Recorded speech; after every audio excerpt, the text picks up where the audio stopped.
میری اسکرین پر ایک ویڈیو چل رہا ہوگا جس میں دیکھا جا سکتا ہے کہ بابا صدیقی جو کہ مہاراشٹر کے رہنے والے ہیں وہ ہر سال رمضان میں افطار پارٹی دیتے ہیں اور اس میں بہت سے سیلیبریٹی آتے ہیں اور روزہ کھولتے ہیں۔ صحیح بات ہے، افطار پارٹی دینا بھی چاہیے، لوگوں کو بلانا بھی چاہیے اور روزے دار کو افطار بھی کرانا چاہیے۔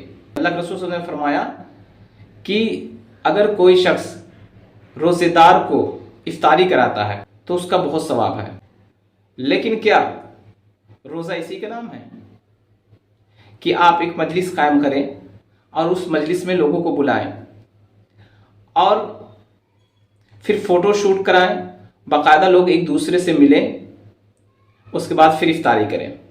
کیا روزہ اسی کا نام؟ روزہ اسی کو کہتے ہیں۔ اللہ کے رسول صلی اللہ علیہ وسلم نے فرمایا اگر کوئی شخص روزہ ہے تو ایسا نہیں کہ صرف بھوکا اور پیاسا رہنا یہی روزے کا نام ہے، بلکہ اس کے آنکھ کا بھی روزہ ہوتا ہے، اس کے ہاتھ و پیر کا بھی روزہ ہوتا ہے، اس کے دل و دماغ کا بھی روزہ ہوتا ہے۔ روزہ تو اس کا نام ہے۔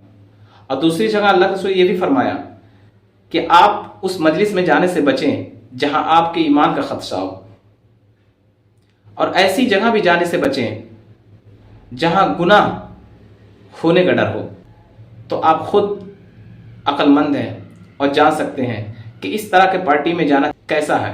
اگر آپ سے کوئی یہ کہے جو چیزیں حرام ہوں آپ اسے کھا لیں اور کھانے سے پہلے بسم اللہ پڑھ لیں تو وہ چیزیں جائز ہو جائے گی، نہیں، جو چیزیں غلط ہے وہ غلط ہے، آپ بسم اللہ نہیں بلکہ پورا قرآن پڑھ لیجئے، وہ چیزیں جائز نہیں سکتی، جو حرام ہے وہ چیزیں حرام ہی ہیں۔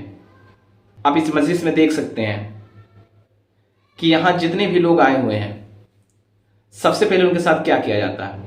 پیچھے بابا صدیقی صاحب کا ایک برانڈ لگا ہوا ہے، بڑے بڑے سیلیبریٹی آتے ہیں، پہلے فوٹو شوٹ ہوتی ہے، اس کے بعد پھر افطاری کا جو نظام ہے وہ پورا ہوتا ہے۔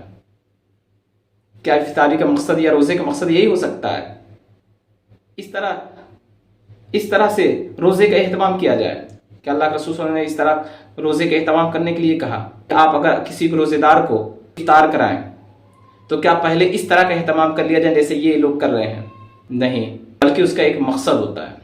آپ بلائیے روزے دار کو، افطاری کرائیے، اس میں کوئی شک نہیں، اللہ نے اگر آپ کو پیسے دیے تو خوب افطاری کرائیے لوگوں، مگر کس روزے دار کو افطاری کرائیے؟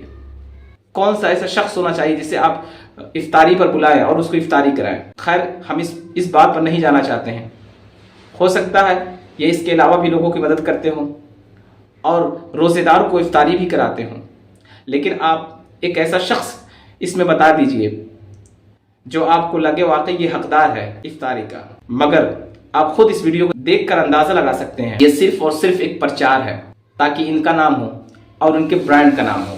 یہ افطاری کا مقصد نہیں ہو سکتا، یہ ثواب کی نیت نہیں ہو سکتی۔ اگر ان کے ثواب کی نیت ہوتی تو ایک اچھا اہتمام کیا جاتا، ایک اچھا ماحول کریٹ کیا جاتا، اچھے لوگوں کو بلایا جاتا، روزے دار کے بارے میں کچھ باتیں کہتے ہیں تاکہ ان کو سمجھ میں آتی کہ روزہ اصل میں ہوتا کیا ہے۔ جو روزے کے بارے میں نہیں جانتے ان کے دماغ میں تو یہی خیال آئے گا کہ روزے سے پہلے جو حرکتیں یا جو عمل یہ لوگ کر رہے ہیں شاید کہ یہ روزے کا ایک حصہ ہو، رمضان کا ایک حصہ ہو۔ آپ اس میں ایسے شخص کو بھی دیکھ سکتے ہیں ایسے مجلس میں شریک ہے۔ اللہ کے رسول صلی اللہ علیہ وسلم نے ایسے مجلس میں جانے سے سخت منع کیا جہاں کی ایمان کا خدشہ ہو۔ روزے کا یہ مقصد نہیں ہو سکتا، روزے کا مقصد تو کچھ اور ہے کہ آپ کے اندر تقوی پیدا ہو۔ روزے کا مقصد یہ نہیں کہ آپ پورے دن بھوک و پیاس میں گزاریں، بلکہ روزے کا مقصد یہ ہے کہ آپ کے ہاتھ کا بھی روزہ ہو، آپ کے آنکھوں کا بھی روزہ ہو، دل و دماغ کا بھی روزہ ہو، اور آپ کا یہ خیال رکھے کہ اگر سامنے کوئی گناہ ہونے والا ہو تو آپ کا یہ خیال رہے کہ ہم روزے سے ہیں۔ آپ کے رائے کا ہمیں انتظار رہے گا۔ ملتے ہیں اگلی ویڈیو کے ساتھ، تب تک کے لیے شکریہ، دھنیہ واد۔